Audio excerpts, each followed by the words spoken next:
আজকে আমি তোমার সাথে শেয়ার করবো সুন্দর একটা নাস্তা। ইয়া বানানোর জন্য কিন্তু ময়দা আর আলু কিন্তু বাসায় সবসময় একটু হলেও কিন্তু ওইরাই থাকে। তো হেয়া বানানোর জন্য আমি আর রেসিপিগুলো দেখামো। তো আসসালামু আলাইকুম এভরিওয়ান, কেমন আছেন সবাই? তো এখানে শুরুতেই আমি একটু সিদ্ধ আলু লইয়া লইছি, লইয়া কিন্তু আলুগুলো ভালো মতো ম্যাশ করে লইতাছি। লইয়ার মধ্যে একটা পুরা ম্যাজিক মশলা দিয়ে দিতেছি। ম্যাজিক মশলা দেওয়ার সারা ভেতরে কিন্তু কিছু দিব না, কেননা ম্যাজিক মশলার ভেতরে সব কিছু থাকে, এতে আমি লবণ দিব না। এর খুব ভালো মতো একদম মেহা লইতেছি, মানে আলুর কোনা আর কোটা থাকা যাবে না। একটা সাইডে রাখা ময়দাটা কিন্তু লইয়া ভাবতেছিলাম কি বানামো। থেকে পরে বুদ্ধি চলে আসছে যে একটা নতুন আর কি রেসিপি বানাই।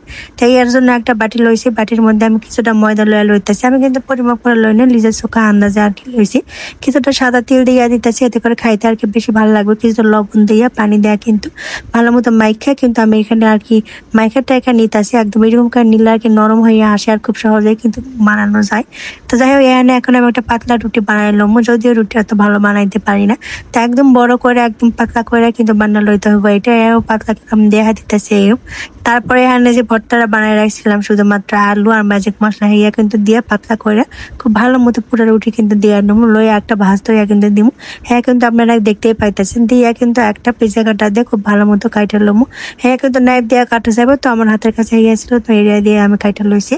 হ্যাঁ, কিন্তু এটা নতুন রেসিপি আমি আর কি ইউটিউব ঘাটাঘাটি কইরা আর কি এরা বানাইছি। সন্ধ্যার সময় পেটের মধ্যে এত ছোটার ফোটার করে।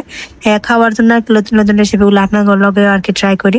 হ্যাঁ, কিন্তু 2 পোলারটাকে একটু মানে ভাজ দেওয়া লাগবে, এতে করে কিন্তু সুতাটা গুলো গুলো হয়ে আইব। মানে সুতা যে রুম করে আমরা আর কি ভাজ দিই, এই রুম করে কিন্তু এটা দেওয়া লাগবে। তো দেখতে কিন্তু একদম ভালো লাগতেছে এরকম সবগুলো বানানোর পর। হ্যাঁ, কিন্তু আমি একটা বাটিতে করে লইতেছি। হ্যাঁ, কিন্তু লইয়া একদম তেল গরম করতে দিছি। তেলটা কিন্তু গরম হয়ে আলে এর মধ্যে দিয়ে দিব। তেলটা খুব বেশি গরম হওয়ার দরকার নেই। হ্যাঁ, কিন্তু লম্বা করে দিলে লম্বা লম্বা ভাজা হইব, আর বাহা করে দিলে বাহাই ভাজা যাইব। তো লম্বা করে দইয়া কিন্তু ভাজা লইছি। আমার কিন্তু 2 মিনিটে ভাজা হয়ে গেছে, যেহেতু শুধুমাত্র আলু ভেতরে দেওয়া। হ্যাঁ, করে অনেক ক্রিপসি, খাইতে কিন্তু অনেক বেশি মজা লাগে। এখানে আমি একটা বাটিতে করে লইছি। সস মেয়োনিজ সব দেওয়া ভালো লাগে, কিন্তু পেটের ক্ষুদে থাকলে আর কি খালিও আমার অনেক ভালো লাগে খাইতে। হ্যাঁ, কিন্তু আমি আর দেখাইতেছি আপনাকেও। আর কি এখন এডিট করতে যাই মুখে পানি চলে আসছে। হ্যাঁ, তো তিল দেওয়ার কারণে এত বেশি মজা ছিল, তা কনের মতো না, আর কিন্তু ক্রিপসি ছিল। হ্যাঁ, চা বানাই আর চায়ের সাথে কিন্তু খাইতে আর কি অনেক বেশি মজা লাগবো। তাই বাসায় আপনাদের ভাইয়া না, তার কারণ নিজের রেসিপি নিজেরই দেওয়ান লাগে। আর মুখ যেহেতু দেখায় না, তাই আর কি খাওয়া আপনাদেরকে একটু সাইড থেকে দেখাই আর কি। তাই আরে আমি আমার দেবরের দিয়েছিলাম, হেয়ার আর কি অনেক বেশি ভালো লাগছে ছোট বাচ্চা। হেয়ারে এখন না দিয়ে আর কি রিভিউ বানাই, যেহেতু বর নাই আর কি হেয়ারে ধার নিছি রেসিপি বানানোর জন্য। হ্যাঁ, খায় আর রিভিউ দেয় সুন্দর সুন্দর, আর এর নাকি খুব ভালো লাগে খাইতে। তো যাই হোক, আজকের ব্লগের ভিডিওতে আপনার ছিল। আপনারা ভালো থাকবেন, সুস্থ থাকবেন, আমার জন্য দোয়া করবেন।